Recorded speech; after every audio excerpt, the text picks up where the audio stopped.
Do this before September. Your lawn needs this every August. The last days of August looked to most people driving past like nothing unusual. Lawns were green, sprinklers still ran on their timers, and homeowners were already thinking about pumpkins and cooler mornings. But underneath the surface of thousands of lawns across the country, something was quietly going wrong, and almost nobody noticed it in time. If a lawn was going to fail this fall, the signs would not appear in August. They would appear 3 weeks later, in the middle of September, when it was already too late to fix things quickly.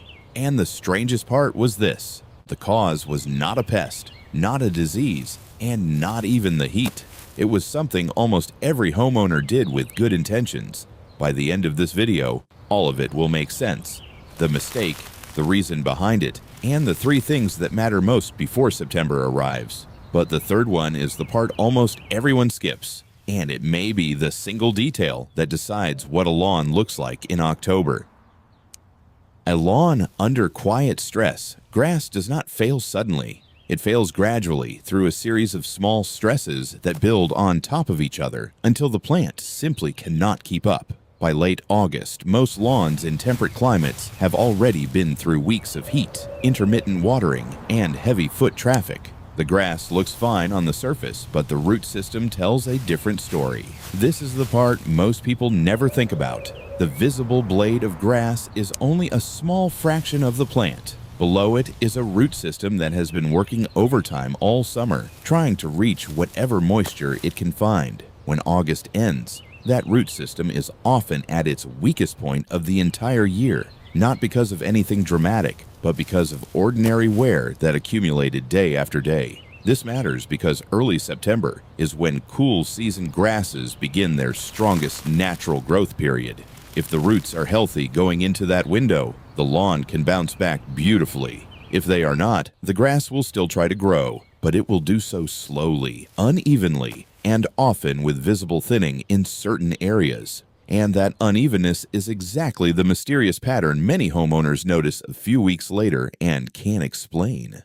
The mistake almost nobody realizes they're making here is where the story gets interesting. Ask most homeowners what they think a struggling August lawn needs, and the answer is almost always the same: cut it shorter. It feels intuitive. Shorter grass looks neater, and it seems like less growth means less strain on the plant. But this instinct is exactly backwards, and it is one of the most common reasons lawns struggle in early fall. When grass is cut too short, especially during the tail end of summer heat, several things happen at once. The blade loses much of the surface area it uses to produce energy through photosynthesis. Less energy means the plant has fewer resources to send down into the root system. Right at the moment, those roots need the most support. At the same time, shorter grass exposes more bare soil to direct sunlight, which increases surface evaporation and invites weed seeds that have been waiting patiently all summer for exactly this kind of opening.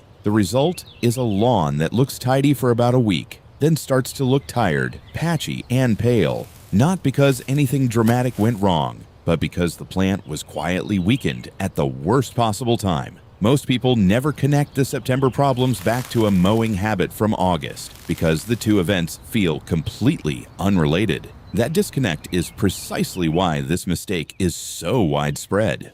The second hidden problem: how water is actually being used. Mowing height is only half of the story. The second issue is something almost every lawn owner does, yet almost never questions: watering in short, frequent bursts. It feels responsible. A little water every day, keeping the surface from drying out. But this habit often works against the lawn rather than for it. Frequent shallow watering trains roots to stay near the surface because that's where the moisture consistently is. Shallow roots are far more vulnerable to heat stress, far less capable of surviving dry spells, and far less prepared for the transition into fall. A lawn watered this way can look perfectly green right up until the watering schedule changes even slightly, and then it can decline surprisingly fast. Underneath this watering pattern is a second, quieter problem: soil compaction. Months of walking, mowing, and playing on the same lawn gradually press the soil particles closer together. Compacted soil has fewer air pockets, and without those pockets, water struggles to travel downward to where deep roots actually live. Instead, water tends to pool near the surface or run off entirely, especially on slopes. This is often the real explanation behind a strange pattern many homeowners notice. Some patches of the lawn drinking up water instantly, while others seem to stay damp on top and dry just an inch below. This combination, grass cut too short, watering that stays shallow, and soil that has quietly become compact, is rarely dramatic on its own. But together, heading into September, these three things create the perfect setup for a lawn that struggles right when it should be thriving.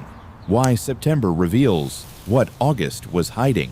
Cool season lawns naturally shift into a stronger growth phase as temperatures drop and daylight becomes gentler. This is normally the moment a lawn should look its best. Thicker blades, deeper green color, and faster recovery from any summer damage. But this recovery depends entirely on what condition the plant is in going into that window. A lawn with shallow roots, thinned blades, and compacted soil doesn't get to take full advantage of the ideal fall growing conditions. Instead of using that window to rebuild, it spends the first few weeks of September simply trying to recover from summer. And by the time it's ready to grow strongly, a meaningful part of the best growing season has already passed. This is why so many lawns seem to suddenly decline in September, when in reality, the decline was set in motion weeks earlier and only became visible once growth patterns shifted. The simple check almost nobody does before diving into what to actually do.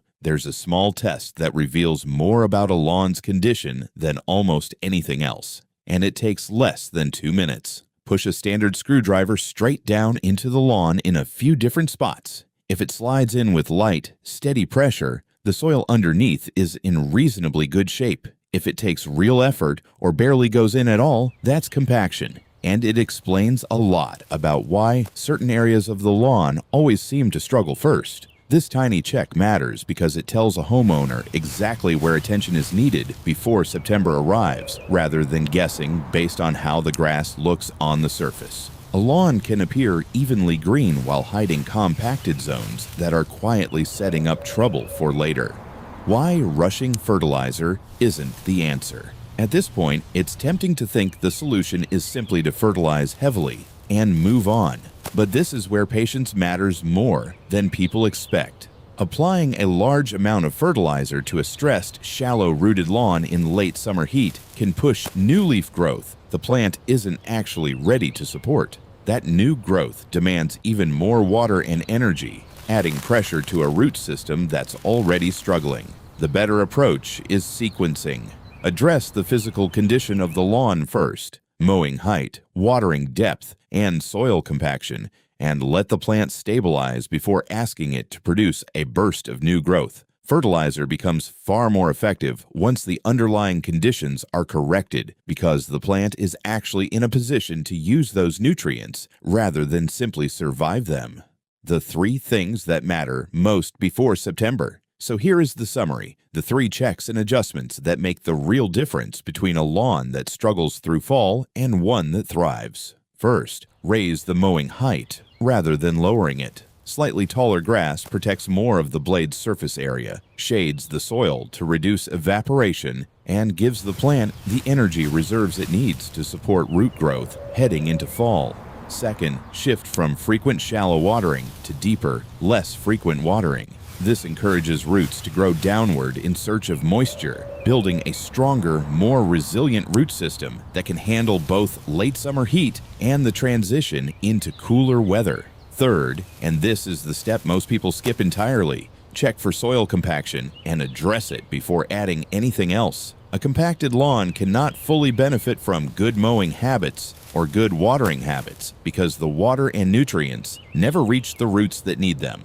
This is the detail that quietly determines whether a lawn bounces back beautifully in September or continues struggling, despite everything else being done right. 3 simple checks. No dramatic overhaul, no guesswork, and no need to wait until the lawn already looks damaged to take action. The lawns that come out of fall looking full, green, and healthy are rarely the ones that received the most attention. They're the ones that received the right attention at the right moment before September ever arrived.